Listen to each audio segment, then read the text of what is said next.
نبی والے نبی سے بڑھا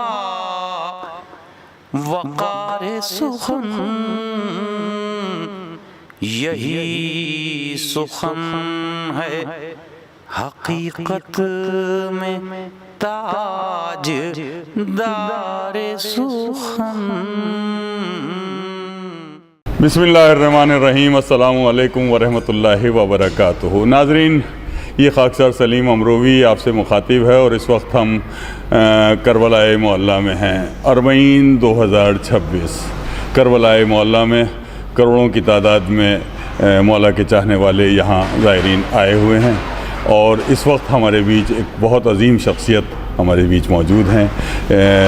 ان کا اسم گرامی ہے سید ناصر علی رضوی صاحب۔ ناصر بھائی، آپ کا ہم استقبال کرتے ہیں اس پروگرام میں، آپ کا خیر مقدم کرتے ہیں۔ ناصر بھائی کے بارے میں اتنا بتاتا چلوں، ناصر علی رضوی IRS جو ایک بیوروکریسی کے حوالے سے ایک اعلیٰ افسر رہے، وہ اپنی جگہ ہیں، لیکن اسلامک اسکالر کی حیثیت سے آپ کا ایک بڑا بلند مقام ہے۔ آپ کی تقاریر کے لیے لوگ بے چین رہتے ہیں کہ آپ کو سننے کا موقع ملے، اور آپ کا جو اس وقت بھی جو دنیا بھر میں اہل بیت کے حوالے سے کہیں جو کچھ بھی لکھا جا رہا ہے، غیر مسلم جو لوگ لکھ رہے ہیں، اس پر بھی پوری گہری نظر ہے۔ اس حوالے سے آپ کی تقاریر میں محسوس ہوتا ہے کہ آپ کا کتنا مطالعہ ہے۔ کربلا معلیٰ میں آپ ایک مدت سے آ رہے ہیں۔ ہم یہ چاہتے تھے کہ کربلا معلیٰ میں جو اہم مقامات ہیں اس کی کچھ ہمیں معلومات ہوں کہ وہ کیا اس کی حقیقی سچائی ہے۔ جیسے کہ ہم دیکھتے ہیں کہ جب ہم حرم میں جاتے ہیں، امام حسین علیہ السلام کا روضہ ایک طرف ہے، ایک طرف حضرت عباس علیہ السلام کا روضہ ہے، بیچ میں بین الحرمین جسے مقام کو کہتے ہیں۔ تو ناظرہ، یہ میں چاہتا تھا کہ میں دیکھتا ہوں ایک طرف حضرت عباس کا روضہ کچھ بلند، اس کی گنبد نظر آتی ہے اور بلند ہے مقام، اور امام حسین کا تھوڑا سا ایسا لگتا ہے کہ روضہ تھوڑا نیچے ہے۔ اس کی کیا سچائی ہے، ذرا سا یہ بتائیے۔ دیکھیے، اس کے لیے آپ کو یہ جو کربلا معلیٰ کا جو یہ ایک یہ جگہ ہے، اس کی جیوگرافی ذرا سمجھنی پڑے گی آپ کو۔ کربلا جو کہ پرانے زمانے نینوا بھی کہا گیا ہے اس کو، وہ نہر فرات کے کنارے ہے۔ تو جو آپ اگر جیوگرافی آپ دیکھیں تو جو جگہ نہر کے قریب ہوتی ہے وہ نیچی ہوتی ہے۔ آپ کبھی بھی جائیں کسی بھی اپنے ہندوستان میں گنگا کے تٹ پر جائیں، وہ نیچی ہوتی ہے، وہ سیڑھی سے اتر کے آپ نیچے جاتے ہیں۔ تو جو جیوگرافی ہوتی ہے وہ یہ ہوتی ہے کہ جو نہر کا کنارہ ہوتا ہے وہ نشیب میں ہوتا ہے، اور جو آبادی ہوتی ہے وہ تھوڑی بلندی پہ ہوتی ہے۔ تو جو کربلا کا جو واقعہ ہوا، اور تو یہ نہر فرات کے قریب ہوا۔ ظاہر ہے کہ جو خیمہ گاہ تھا، جو خیمہ تھا، وہ بلندی پہ تھا، اور جیسا کہ ہم سنتے آئے مقاتل میں بھی ہوئی ہے کہ حضرت عباس جب جناب سکینہ کے لیے پانی لینے کے لیے گئے تو نہر فرات کی طرف گئے۔ کہاں سے گئے تھے؟ خیمہ گاہ سے۔ تو وہ جب جا رہے تھے تو اونچائی سے نشیب کی طرف جا رہے تھے، اور جب وہ پانی لے کر کے آ رہے ہیں تو اب نشیب سے بلندی کی طرف آ رہے ہیں، اور دشمنوں نے اسی کا فائدہ اٹھایا، کیونکہ حضرت عباس کوئی جنگ کے لیے تو گئے نہیں تھے، تو لہذا ان کے پاس کوئی تلوار تو تھی نہیں، کیونکہ ان کا مقصد یہ تھا کہ کسی طرح سے پانی جو ہے وہ فرات سے کا پانی وہ جناب سکینہ تک پہنچے۔ تو جب وہ اوپر آ رہے تھے تو اگر آپ ملٹری اسٹریٹجی دیکھیں تو جو اوپر ہوتا ہے اس کو بالادستی ہوتی ہے، نیچے جو آ رہا ہے اس کو بالادستی نہیں ہوتی، کیونکہ وہ اوپر جا رہا ہوتا ہے۔ تو حضرت عباس جہاں شہید ہوئے وہ تھوڑا سا بلند مقام پہ تھا، وہیں کیونکہ بازو قلم ہوئے ہیں تو وہ مقام بھی جو اب آپ دیکھیں تو جو دونوں بازو جو دونوں کے بیچ میں تھوڑا سا ڈسٹینس ہے، تو وہ بلندی کی طرف ہے۔ تو جہاں پر حضرت عباس شہید ہوئے ہیں، شہادت ہوئی ہے، وہ اونچائی پہ۔ اور چونکہ حضرت عباس نے امام حسین سے وصیت کی کہ میرا لاشا خیمے میں نہ لے جائیں، کیونکہ میں نے وعدہ کیا تھا بچوں سے کہ میں پانی لے کے آؤں گا، اور میں شرمندہ ہوں کہ وہ میں پانی وہ نہیں لا سکا، لہٰذا میرا لاشا آپ خیمے میں نہ لے جائیں۔ تو امام زین العابدین بھی جو باجاز امام جب وہ 3 دن کے بعد آئے ہیں اور جب انہوں نے تدفین کی ہے تو حضرت عباس کا لاشا جہاں پر تھا وہیں پہ تدفین ہوئی۔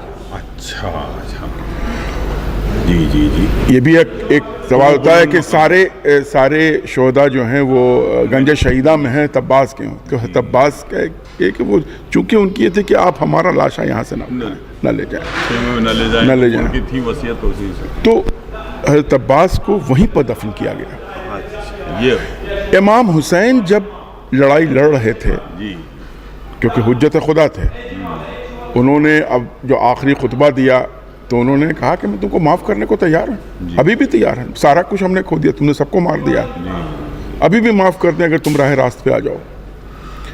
تو جب امام حسین کے اس فرمان کی بھی پاسداری نہیں ہوئی، تب انہوں نے بے فرض محال اب چونکہ حجت خدا ہیں، حجت تمام کر دی، اب جنگ بھی ہے۔